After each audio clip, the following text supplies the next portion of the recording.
तर आज माझ्या ब्लॉगची सुरुवात होते रात्री घरी गेल्याने, कारण की आता आम्ही गेलो होतो दळण लावायला चक्कीवर आणि आता मी माझ्या भावाला गाडी चालवायला दिली आहे, कारण की मला ना व्हिडिओ काढायची होते. जर मला कोणी आता या व्हिडिओमध्ये म्हणाल कमेंट करून की आपला आवाज कमी जास्त करून काऊन बोलतोय, तर यार मला कमेंट सेक्शन मध्ये कोणतरी म्हणलं की बहुत हळूहळू बोलते तू.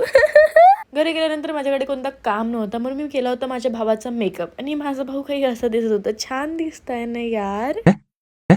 आणि कोणाला माहित असेल त्यांना मी सांगते की माझ्या भावाचा मेकअप मी या आयब्रो पेन्सिलने केलाय आणि शायद याला टचअप द्यायसाठी ना माझ्या बहिणीने इथे काहीतरी केलाय.